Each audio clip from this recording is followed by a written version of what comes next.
So the Enneagram Type 6 passion is doubting everything. We will go into this more details, but this is the passion. And the holy path to come to the essence is courage. And why is it courage? Because underneath doubt, and we will see this in these individual examples as well, under doubt, there is fear, always. So if you have the courage to face this fear, then you arrive into this emptiness, nothingness, chit. As we talked about this also at the beginning, the Sat Chit Ananda. You have to add, when you're willing to face the fear and stand still, don't move in the moment you realize the fear without acting on it. Yes, yes. So courage doesn't mean that there is no fear. Courage means that there is fear and you do it anyway.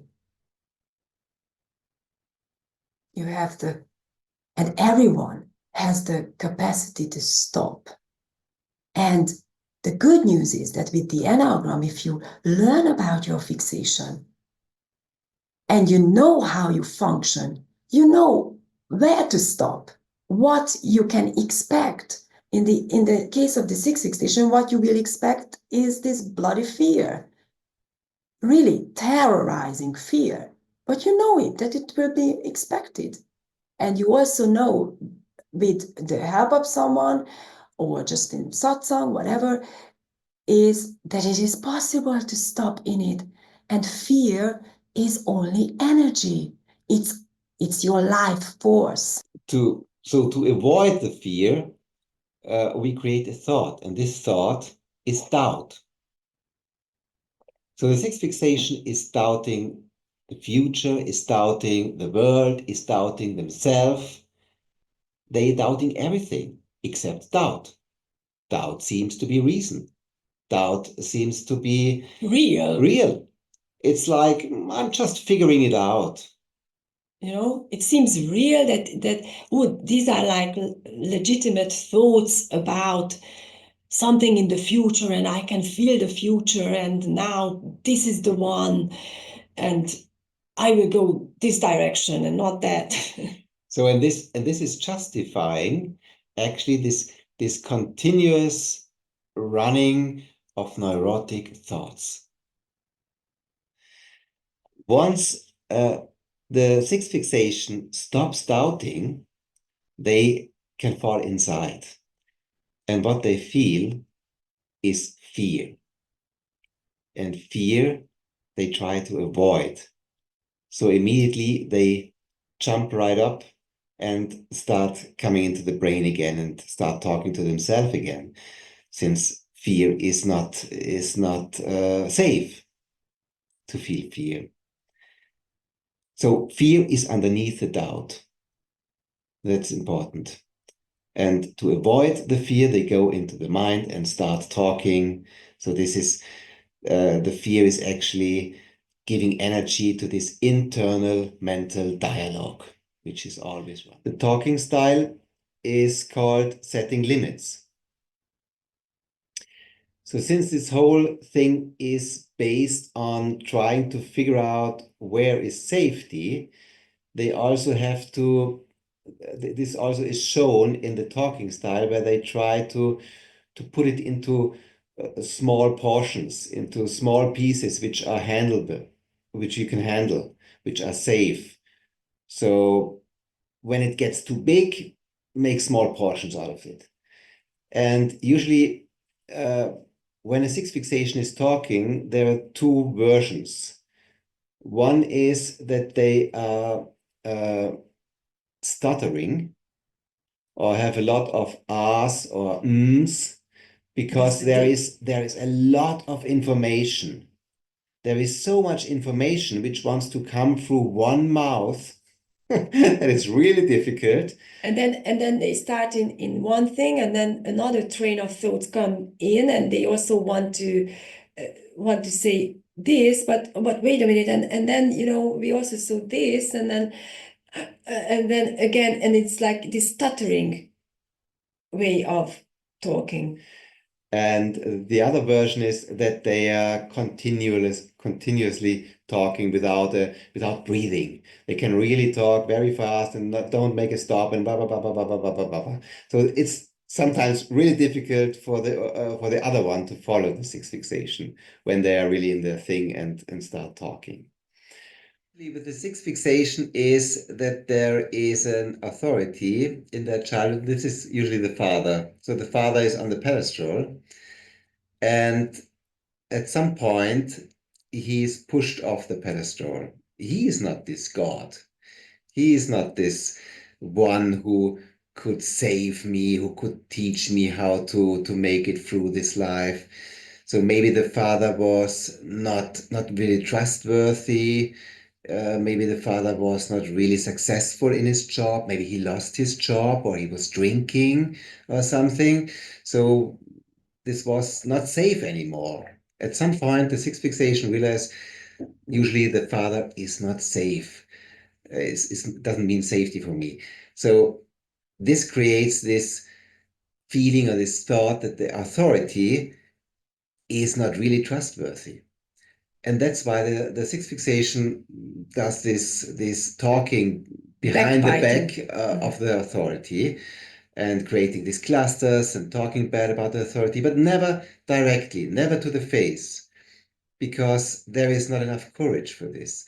And at the end, they need the authority up there, for example, the boss at the company, because what would happen if they push the authority off the pedestal? Chaos. There would be chaos. And this is not safe anymore. So somehow they need the structure. But on the other hand side, they are talking behind the back. So this is also part of the talking style.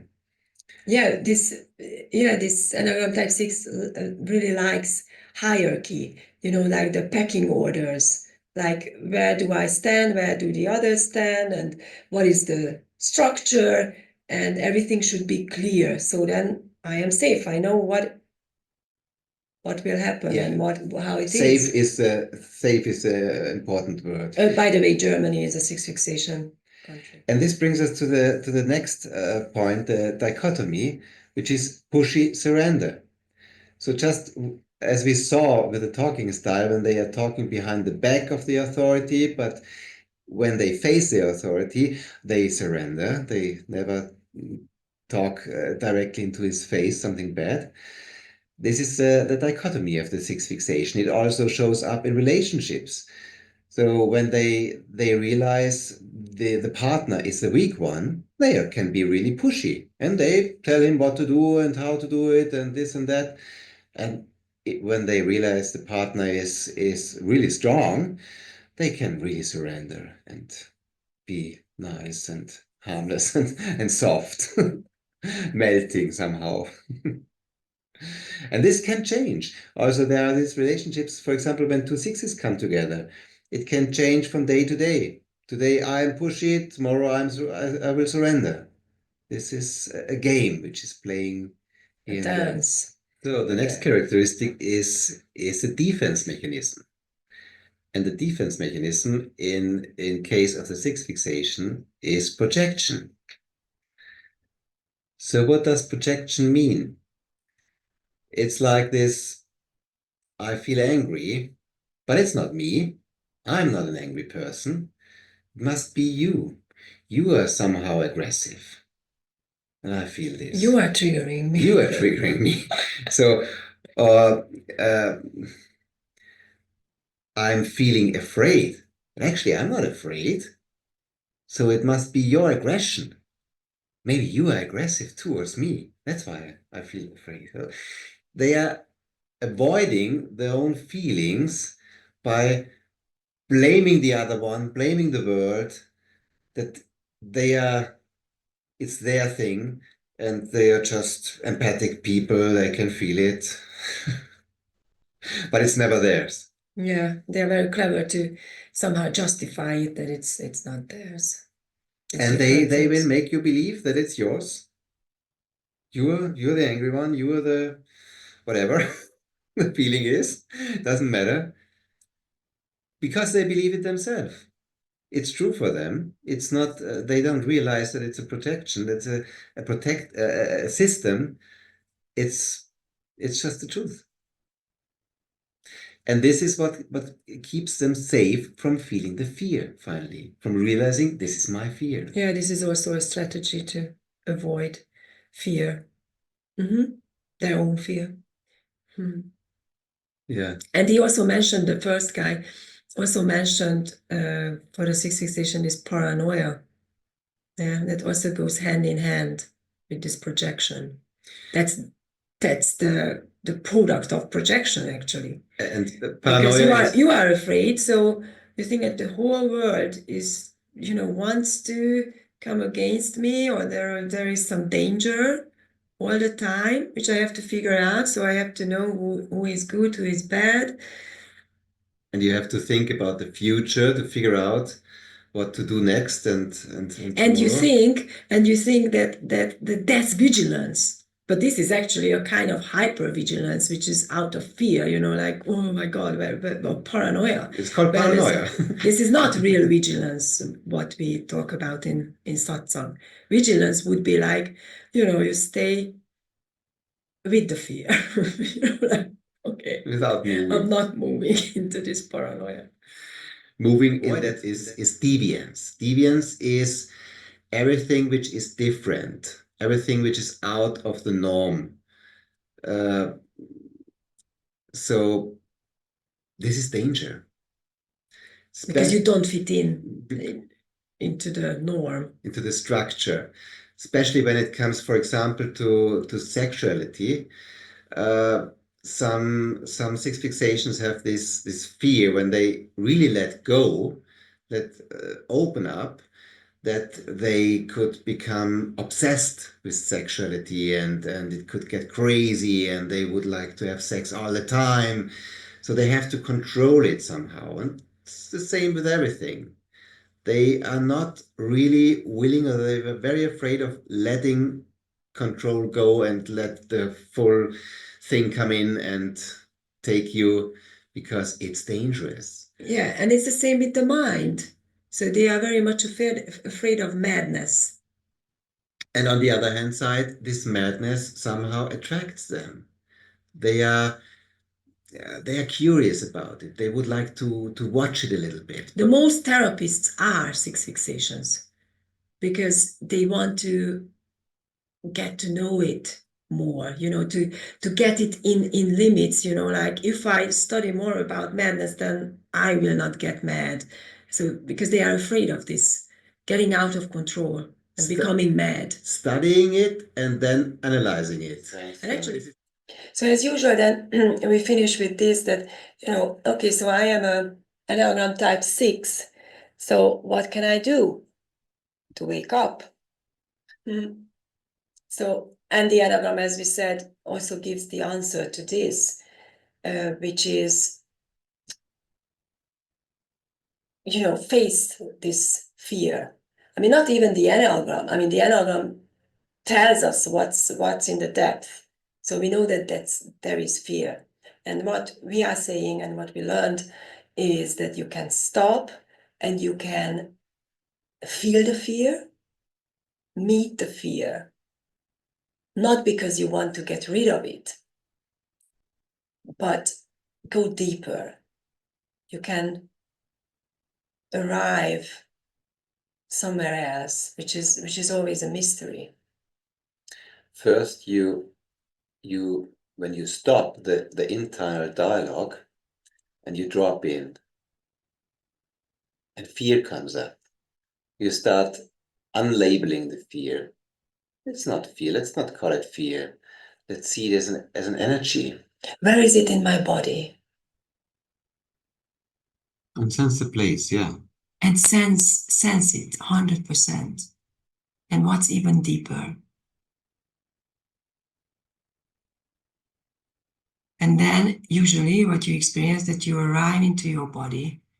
There can be maybe in some cases first some shaking, because there is even more fear. Then invite even more fear. And know that you are bigger than this fear. And then you can invite it all. And then it's actually, there is even a relaxation in this allowing, because you arrive into your body, you arrive into this moment, and it feels so good. It feels like home. I mean, it's kind of paradoxical, because wow, because where the fear is, there I can find home. Yes, go into your body. And it's so good. And then you can even feel the energy. It's like fire. Feel the energy flowing in your legs and body. And then you really actually experience what we talk about, is that this is your life force. Then it's energy. It's life energy. Ah. And then there is a natural strength and courage there. And then if you with this courage you stay in this moment, then you can realize yourself as emptiness, nothingness. And from this place, this natural intelligence arise. Natural intelligence. You don't have to figure it out. You don't have to think about it or doubt anything. It's just here. That's it. It's there. You enter that which is always here. And then naturally there is even like a trust, but this true trust, not what we think about trust, but there is this confidence immediately. And that's a sign when you feel this confidence, this real trust. Then you are here. You arrive here. And so the Enneagram really helps you with this, see, because you can then make a distinction. You can feel and you can see, feel, whatever here. When you are in the fixation. When you are in the fixation, it doesn't, it's more up here. It's more like an agitation. It comes from mental. the ego. Yeah. It's justification, and it's always the same. And it's not comfortable. You actually know it already. And when you are not comfortable, that's a sign that am I in my body? Oh no, I am more like here, up here. What did I learn? Oh, that means probably there is some fear. So and then you come and inquire into it. What is here right now? I am afraid. It doesn't even matter actually what you are afraid of, but if you want, you can also, label it what you are afraid of. The point is then come to the fear, and as Harald said, then even forget that it's fear. It's an energy. And then this is vigilance. Then this is real vigilance. Instead of going out there and looking for danger, you stay vigilant about yourself. Where am I at now? Am I agitated and following my fixation? Or am I here? Am I in this courage? There is always a moment when we can check and be honest with ourselves. And then it's about your willingness to stay true. Because then you have a choice. Now already, I mean, you already have for a long time a choice, but especially when someone learns about the Enneagram and get to know themselves, then there is no way out more, because you already learned that, wow, I have a choice. And this is my own decision if I go with the suffering or if I stop and be in the moment and act from there, from this natural intelligence, emptiness. And that's the real duty. That's taking real responsibility. put your responsibility there. Your duty is to stay true to yourself, to this. And to see where you sell out. And even when you realize that you sold yourself out, you realize it, you don't say anything about it, and you come back.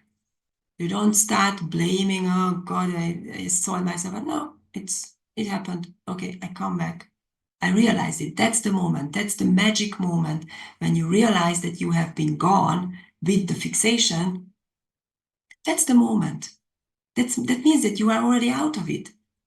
If you realized it, that you are in it.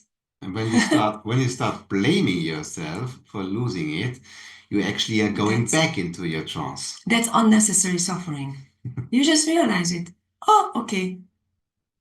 Like with a child, with your child when they do something and so on, you will not go on and blame them all the time. Like, oh, why did you fall and whatever. You just pick it up and okay, let's go on. You pick yourself up and you go on. Go back to vigilance.